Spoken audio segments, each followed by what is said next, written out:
Okay guys, welcome to Vocal Training 101. It gives me great pleasure to be here for you, to give you this opportunity to be a performer, whether it be at a campfire or friend's party, or you want to take it further onto stage and you want to start booking some gigs.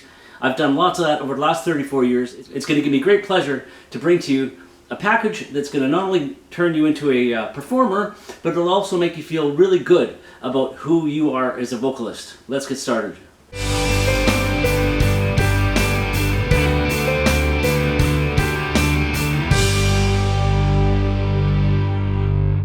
Okay, throughout this vocal training, I'm going to use the guitar for reference notes and points on how to identify tones. If you have a keyboard that you can use during your training, absolutely use that as well. What we're going to be going after is note recognition, ear training, that sort of thing. So by all means, any instrument will work as long as you can hear a clear tone. That will help you identify with the strength of your ear, your mind, and your voice. It's going to be a big building of a relationship.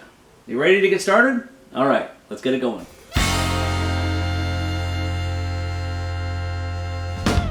Okay, first we're going to talk about your practice environment. Make sure that you don't have any disturbances in the room. Make sure that you can sing freely. You're going to be making all sorts of sounds, and you don't want to feel intimidated by knowing that someone's actually listening to you, because it's going to make you hold back. It's going to make you tighten up. It's going to make you not be your true self. You're not going to be able to express who you really are as a singer. So by having no disturbances and having no one that you know of that can hear you, this is a very important thing.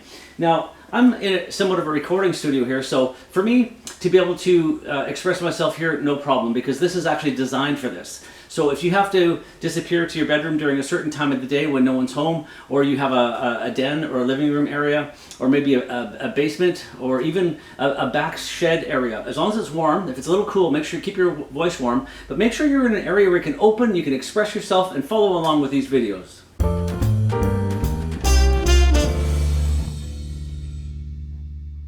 Okay, so again, most importantly, no disturbances over the 1 hour that you're going to be practicing every day. Sometimes people like to practice every second day. Some people like to practice just on weekends because they've got a very busy schedule, maybe working with the family, that sort of thing. Nevertheless, my job is to bring you from step 1 to step 10 through all the different experiences you're going to grow through as a vocalist. So this thing here called the vocal cords, the larynx, the vocal folds as they're known, these are what are producing the sounds of my voice right now. If I took away the sound of my words and I just gave you the melody that was happening behind my voice, it might sound something like this.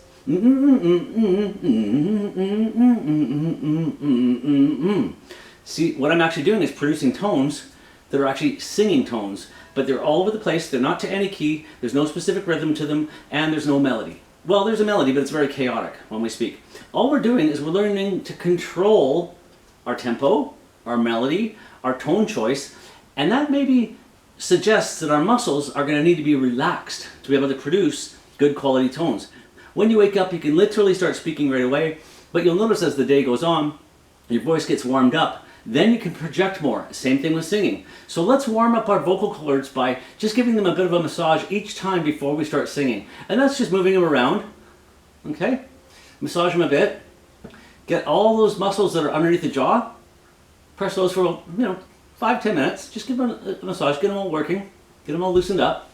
The chest muscles as well. Your vocal cords go down, in behind your chest bone. So you have to, push against your chest bone and then in towards the vocal area, because you want to loosen that up as well. Spend about 5 or 10 minutes doing this, pause the recording, and then come back.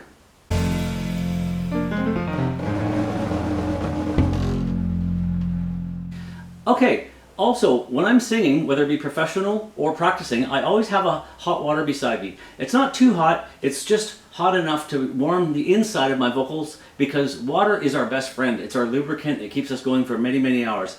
I can sing 4 hours a night, every night of the week, knowing that I've got my hot water beside me. Super important, just take little sips. It can't be so hot that it's scalding you, but it has to be warm, not cold, okay? Because we want to loosen things up. We want to keep things moving. We want to lubricate the air, and we want to produce nice tones.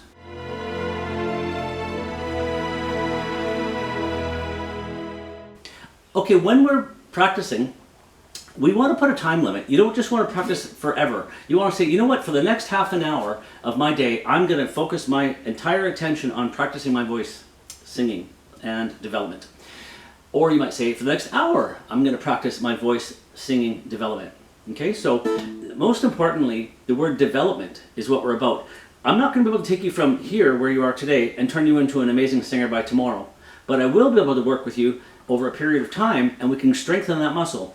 Much like the gentlemen that go out there and do the weightlifting, okay? They take one weight, they do it many, many times over their workout routine, and that strengthens that muscle, okay? Then we have push-ups that we can do with the barbells, that strengthens certain muscles. We can have rowing, that strengthens, the latissimus dorsi. We can do push-ups, that strengthens the pectoral muscles. Just like with a workout that's affecting all the different muscles in your body, vocal workouts affect all the different muscles in your throat, larynx, and your voice area. Okay, next point.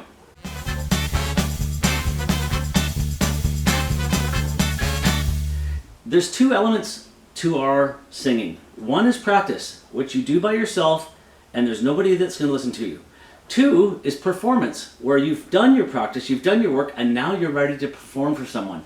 What I want you to think about is the very first people in your life that you're going to perform for are probably your family. It's great that they are, because they're very forgiving. They're going to be very complimentary. That even if you're off a little bit, don't worry about it. What you're trying to do is strengthen the ability to perform. But I want to make a definite difference between practice is one thing and performance is another completely different thing, even though you're still projecting with your voice.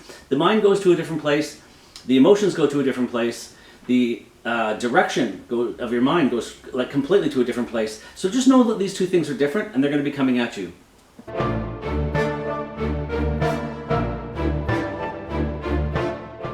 Okay, in your practice environment, not only do you want to have no disturbances, but it's also nice to have a little bit of soft reverb. So if you listen in the room that we're in right now, let's put my guitar pick down while I do this. If you listen to the room that we're in right now, there's a little bit of a decay to the sound. It's not dead, it's a bit of a decay. That decay is actually quite nice because you can actually hear your voice bouncing off the walls, and that will help you with your own tone of voice. When you start doing this, I want you guys to record yourself every single time you are practicing. Once you get to the end of your practice, I want you to say, okay, today I worked on, for example, working on semitones. We're going to get into that. Record your semitones after you've worked on them. Do a little, 30-second or 1-minute recording. Then listen back to that 2 or 3 days later. Let yourself be away from the recording for a day or two so that you come back with fresh ears. Okay? The next day, you might be working on whole tones and going up 2 frets at a time, that sort of thing. Great. Listen back to that 2 or 3 days from that point in time so that you're always being able to reference back to what you're doing. Keep these recordings, save them in a folder on your laptop or your iPad or your desktop, wherever you're going to keep them, so that you can look at them in a few months from now, because you will actually hear the strengthening of your ears and your throat and your voice. You'll hear the improvement over the months ahead. It's fantastic to actually listen back to some of your first recordings. We will never be negative. We will never focus on the negative. We will never give any attention to the negative because that's useless. But we will give lots of attention to where we're going to improve, how we're improving, where we're improving, and where we do need improvement. So we're going to stay 100% on the positive side of the fence throughout this entire thing. And again, please associate yourself with people that are only giving you positive feedback. It's very important because your subconscious mind at this point, I don't get too deep on this, but your subconscious mind at this point is very sensitive to input. Okay, let's face it. You're trying something brand new. You're going into this not sure if you could really sing properly. I'm telling you, you totally can. You just got to strengthen the muscle. But I need you to remember to keep only positive input coming in. Okay, someone's starting to be negative and stuff. Thank them for their opinion.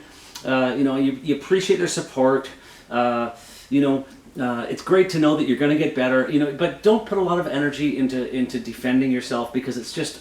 I just have to say, the energy is better well spent putting it into the positive energy and the outcome that you're going to get, the achievement that you're after, the desire that you're about to get here is fulfillment from being a great singer. Let's focus on that.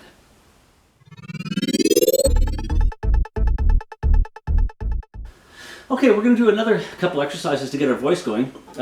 For me, I suggest if you're going to play guitar and sing, doing the guitar player singer thing, absolutely keep it on at all times while you're singing, because the position of my body right now, the way my arms are, the way my shoulders are, is the position in which I'm going to be playing and singing. If I'm going to sing just by myself and there's no guitar, then I'll probably be singing in this position, or I might have a microphone in this position, or switch hands, whatever. These muscles, in the way that my body is being affected by this position, or this position, is quite a bit different than playing in this position.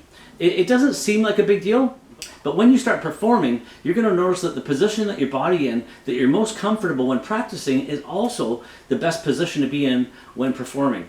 So I'm going to do all of this standing up in front of the camera right now. Once you start performing, you might want to sit down, but I'm going to suggest while you're learning, do it standing up, because your body's in the best form. Your diaphragm is open. It's not being crunched by sitting on a chair. Later, once you have your stuff together, you've done your research, you've got full use of your diaphragm and your lung capacity and your movement, great. Then you can sit down after. But while we're learning, let's stay standing and let the body be in the position of the best performing position.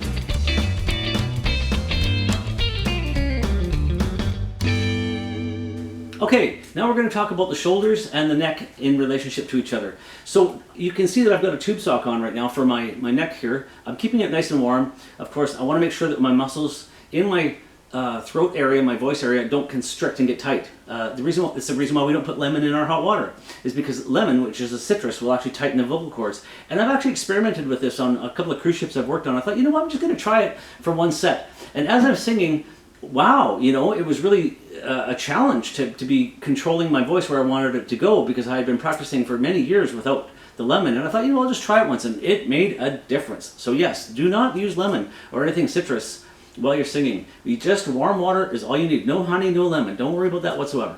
Okay, let's push our shoulders up. So lift your shoulders up as high as they can go, and put your head back into your shoulders, and just rock your head back and forth just lightly, and you'll feel your neck muscles getting a bit of a workout back there by doing this. Then drop your shoulders as low as they can go, and let your head come forward, and then turn your head to the left and right, just gently. Don't go too hard, but just gently, and you'll feel all those muscles in the back of your neck starting to be stretched a little bit. Again, shoulders up, head back, left to right a little bit, just very lightly, nothing too hard. Don't go crazy on me here, just lightly.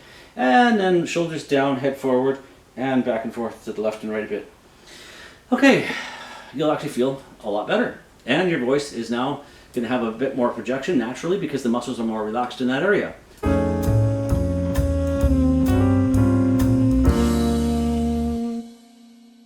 Okay, we're going to talk about the diaphragm itself. Now, the diaphragm is just under the ribs area here. It's like an inner tube, as you can picture, like a bicycle tube all folded up in there. It comes across and up to the sides. That's the shape of it. So if I take a huge deep breath and I let it out all together, you can actually feel your diaphragm go, whoo, and you feel push again. Try that again. All the way up. Put your hands just lightly on your diaphragm, and out all the way. Here, do you feel it go out and up? That's what your diaphragm's doing. It's actually pushing the air out. That's your diaphragm. Now we're going to do this really, really slowly, and I'm actually going to use the back of my hand to judge how slow I'm actually pushing the air out. So this is something you do every day. Okay, this is called diaphragm control. Is what we're working on now. So a big breath in, and then as slow as you can. The slightest little stream of air, if you can feel it on the back of your hand, great. If you can't feel it, obviously there's no air coming out. But you want the smallest stream of air possible throughout your entire breath. It should take you about almost a half a minute to get through the whole thing. So it's a big breath, and then it's all the way in, and then just blow lightly